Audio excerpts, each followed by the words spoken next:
Hey, seventh graders, how are you guys doing? Hope you had a great weekend. Today's a big day. We're going to kind of wrap up chapter 9. We finished the last section last week. So the first thing I want you guys to do is watch this particular video to kind of review surface area. I noticed a lot of mistakes, and that's okay. This is extremely hard for most people. So I just want to go through a couple problems with you guys. And after that, you're going to have a couple review lessons through Google on chapter 9 in general. And then on Wednesday, you're going to have a chapter 9 test. Okay, so that's kind of how this week is shaping up for math for you guys. And then we're going to move on. Okay, next week. So first problem that a lot of people had some issues with, didn't get the right answer, was number 2. So if you look at number 2, we have a triangular prism, okay? And I have it up here. It's kind of small. So if you guys have your own book to look at, that would probably be better. Or you can maybe try and make this bigger on your computer. Okay, so because we're dealing with a triangle, the area of our base is going to be 1/2 base times height. That's the formula for area of a triangle. Okay, so that's the first quote modification I'm going to make to this formula. All right, next thing we have to do is find the perimeter of the triangle in this figure. Okay, so if you look, our triangle is, we have the 8 right here, and we have 10 right here, and we have 8 right here. The reason this is 8, and kids, don't try this at home, do not write in your book, is because right across is an 8. So this dimension also has to be 8. So the perimeter of the triangle is going to be 8 plus 8 plus 10, which gives us 26. We're going to plug that in here. Everything else is going to be plugged in based on what we see. So if we're looking at the triangle, the base of the triangle is going to be this right here. The reason I know this is the base, again, don't write in your book, guys. This dotted line means height. Okay, and where the right triangle is, that's where it meets, where the height meets the base. So this is our base, and we know this is 10 because right across from it is also 10. So we're going to plug 10 in here, and then like I said, the height is 8. That's the height of the triangle, okay? Not the height of the whole prism, the height of the triangle. Then we're going to do our 26 times the height of the entire prism, which is this dimension right here, 2.5. Okay, so the key to this is making sure you're getting the right stuff in the right spot. You're allowed to use a calculator, so I'm going to spare you the whole calculation part of it, but if you multiply these 4 numbers together, you get, oh wait, did I write the wrong? I did, I'm sorry, this is supposed to be 6, my bad. See, that's a 6 right there pointing to the red line. My bad, guys. So if you multiply these together, you get 60. And when you multiply these 2 numbers together, you get 65. Add them together and you get 125 centimeters squared. We're talking about surface area, keyword being area. And that means that we square our units. Anytime we're talking about area, we square our units, okay? All right, excuse me. All right, the next one people had some trouble with was number 5. Again, number 5 was a little tricky. This is a bread box. I'm not sure if any of you guys have seen a bread box in person before. My mom actually used to have one sitting around when I was about your age. And it had this little lid. This thing right here would go backwards and you'd stick the bread in there. It was really nice because you had a little nice place to keep your bread kind of fresh, away from air, you know, that kind of stuff. So we want to find the surface area of the bread box. Okay, now this is, you kind of have to read between the lines on this one. So again, I don't know, because I couldn't see your work. I'm not sure how you guys went about this. Some of you were able to get this right. Some of you had some questions. So I just want to go ahead and go through it with you guys. Whoops, wrong way. One thing that I think a lot of people maybe didn't take into account, okay, is some extra parts to our shape. So right here we have a square prism, and over here we have a cylinder, but it's not a full cylinder. It's only a quarter of a cylinder. It's 1/4 of the entire cylinder. Now, underneath the cylinder, which is kind of, again, this is where you have to read between the lines. The extra puzzle piece to this is that underneath this cylinder, or I should say quarter cylinder, there's a metal piece right here and here, which forms a rectangle.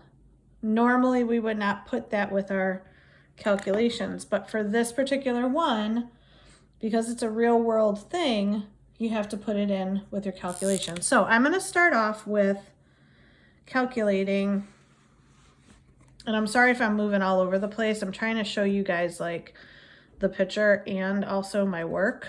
So I'm trying my best here with moving around, but we need to find the surface area of the cylinder. We're going to pretend like it's a full cylinder, okay? And then we're going to divide it by 4.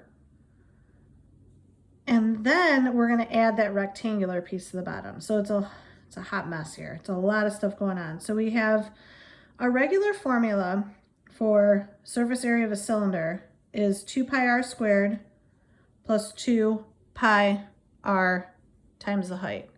Once we find this, we're going to have to divide this by 4. Okay. Then we're also going to have to add that rectangle on the bottom, which is length times width, but we'll get to this part here in a minute. So I'm going to plug all my info in. I have a radius of 8. Again, don't do this at home, guys, but this right here is your radius. If you had a full entire cylinder, your diameter all the way across would be 16. So we know that this is our radius. We also know that our height for this particular cylinder is going to be right here, this 16. Okay, so I'm just going to plug that info in.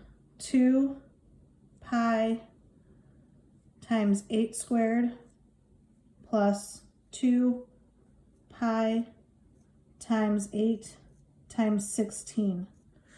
That info right there would give me a full cylinder, okay? Again, I'm going to spare you the calculations. Make sure you do this 8 squared first before you do anything else. When you calculate that out, you get 401.92 plus 803.84. And when you add them, you get 1,205.76. All right, now I have to divide this by 4. Okay, that's what I set up here. This is a quarter of a cylinder. When I divide that by 4, that gives me 301.44. Still not done with this top portion right here. If you remember, I said there's a rectangle underneath this cylinder. So our rectangle is simply length times width. So I'm going to add to my 301.44, 8 times 16, which is 128. And I get, I didn't write it down. Why would I write it down? That would make too much sense. I'm going to calculate it real quick. 429.44. Okay, that is just for this part right here. Just for that part right there. Okay, so that's part 1 of this fun process. Okay, now next, we're going to find the surface area of the, I suppose it's a square prism. So this is a square, and we're trying to find this whole thing. Normally, we would take, oh, and one of the things I wanted to mention, sometimes the formula is hard to follow, and it's easier just to look at how many spaces I actually have. So I have this up front, okay? That's a square, it's 8 by 8. I have one here and I have one behind here that I can't see. So I'm gonna start off with that. All right, I have 2 of the 8 by 8 shapes. And that gives me 128, okay? I'm gonna try and move everything up here. Okay, next I have this shape right here. Again, guys, don't write in your book. Don't tell anybody I'm doing this. All right, it's our secret. We have this shape right here, which is 8, because it's directly across from this, 8 by 16. Now, we have one here, one over here on the side that we can't really see. We have to imagine. And we have one on the bottom. That's kind of like the base, the bottom, not the actual base of the shape, but the bottom that goes on your countertop. So we have 3 of those instead of normally having 4. We would normally have one, if this cylinder wasn't here, we'd have a 4th one here, but we don't need it. Okay, so now we have 3 of the 8 by 16 shapes, which gives us 384. Okay, when I add those two together, I end up with 512. So the surface area of the square prism is 512 inches squared. I'm going to take that, I'm going to add it to my, take this, 512, and add it to my cylindrical surface area that I found, 429.44. And when I add those two guys together, I end up with about, and they want us to round it, so I'm going to round it, 941 inches squared. Woo, that was a doozy. I love that problem. That problem takes a little bit of thought, and I kind of feel bad for you guys if you have never seen a bread box before, because you might miss one of those dimensions, and that's understandable, you know. This real world stuff, you really have to apply your knowledge of what you've seen. Okay, so that was number 5. Number 6, let's see if I can do this. Oh, nice, that's gonna work out pretty-ish. All right, number 6, we have a rectangular prism. And let me do this. I'm trying to maximize my surface area. Get it? Haha. So we're going to use our formula of 2 times our base plus perimeter times height. So again, the key to this is knowing what's what. Okay, the first thing I want to do is find my perimeter. Perimeter is going to be 2 times 16 plus 2 times 4. So I'm trying to find the perimeter of this base down here. So these two numbers are my dimension. I'm going to find the perimeter of that. Again, I'm going to spare you the details. We got 32 plus 8, which gives us 40. So when I see my perimeter over here, I'm going to plug 40 in. All right, so we have 2 times our base, which is 4 times 16. Then we're going to add our perimeter of 40 times the height of 20. And again, when you calculate all that out, the first 3 numbers multiplied together give you 128. The second one gives you 800. Add them together and you get 928 inches squared. Excuse me. It's allergy season.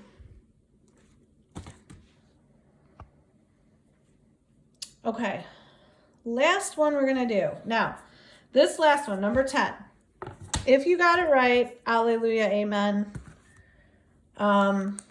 But there's something that you needed to know that we have not learned yet in order to do the problem correctly. Okay, so this is where things get a little tricky. If you weren't sure how to do it, I wouldn't feel bad at all, not in the least. Okay, I'm trying to figure out how to make this so we can see everything and not have to squint. All right, so something you haven't learned yet, or maybe you have, and we just haven't really talked about it at length, is something called the Pythagorean theorem. You will learn this next year. Some of you may remember hearing about it when we did our mathematicians projects, and whoever had Pythagoras maybe discussed the Pythagorean theorem. But the Pythagorean theorem states that if you have a right triangle and you have two of the sides, you can find the missing amount or the missing side by using the formula a squared plus b squared equals c squared. That's our Pythagorean theorem formula. So if we look at our milk carton, one of the things that's going to elude us for right now is not knowing what this value right here is. We don't know. They don't tell us what it is. Okay, we have to figure it out. Okay, so we have a right triangle here. We know that this is cut right down the middle, right? So this length is 2, and they give us that this height is 2 as well. So this is equal to my A, this is equal to my B, and this that we don't know is equal to C. Again, do not write in your book, guys. We're going to plug that information in to our Pythagorean theorem. 2 squared plus 2 squared equals c squared. So we have 4 plus 4 equals c squared, or 8 equals c squared. Now, another thing you didn't learn how to do is calculate or solve when you have a variable squared. We only know how to solve when you have a variable all by itself. So to solve for this, we're going to take the square root of both sides. When you take the square root of anything squared, you get c, you get the number itself, right? And then when you take the square root of a number, and I'm going to use my calculator, so I expect you guys to use your calculator for this. The square root of 8 is 2.828427. So I'm going to round it to 2.8. This is an approximation. So since we calculated that, we now can say that this right here, which is going to be needed in our problem, is equal to 2.8. So I don't expect any of you to really have known how to do that. I wanted to see kind of what you guys came up with. You know, it's kind of my way of, I guess, quote, challenging you. Maybe seeing like who'll take the extra step to look into it. But I'm not obviously holding it against you. It's just kind of a new thing for everybody. But hey, you learned this. This is pretty cool. All right, so now we can go on and find our surface area of, we need to find the surface area of this prism right here, and then the triangular prism. All right, so I'm going to start off with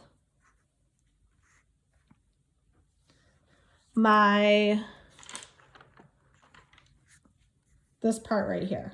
Okay, so I have a bottom base of 4 by 4. Trying to figure out where to write this.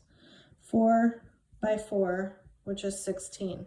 Normally I'd have 2 of those because there'd be a base up here, but it's a milk carton. So do you have anything up here? No, it's open so the milk can pour out. Okay, and then I have 1, 2, 3, 4 of this 4 by 12 dimension. So I'm going to take 4 times 4 by 12, which gives me 192. Okay, so this, my kids, this, my dears, is the, whatchamacallit, the bottom portion of the milk carton. Okay. All right, now to find this top triangular prism, the first thing we have to do is find the area of the base. So 2 times 1/2 base times height, which is going to be 2 times 1/2. The base is 2 and the height is 2. So that's going to give me a whopping 4. All right, now here's where that Pythag theorem came in. Okay, I need to find now, there's 2 of these. There's one here and one here of this. Where's my pencil so I can erase later? There's 2 of these shapes right here that I need to find. There's 2 of them, so I'm going to start off with the 2. And we found out that this right here was 2.8 when we did that Pythagorean theorem, right? And then this is a value of 4. When we calculate that out, we get 22.56. All right, now, this is the bottom part of our milk portion. This is our triangular part of our milk portion. We have to add these 4 numbers together. Excuse me. And when we do, of course, again, didn't write it down. That would make too much sense. We end up with 234.56. And they wanted us to round to the nearest square inch. And so this will be 235 inches squared. Okay, woo, that was a doozy. These problems are really, you really got to think. And being able to break apart all the different shapes and kind of thinking of them as being laid out flat in a net is going to certainly help you. Okay, if you have any questions after you watch this video, after you do some of the review that I'm going to post for you guys, please reach out to me before Wednesday so that you can take your test Wednesday without any stress, okay? All right, have a great day. We'll see you guys later.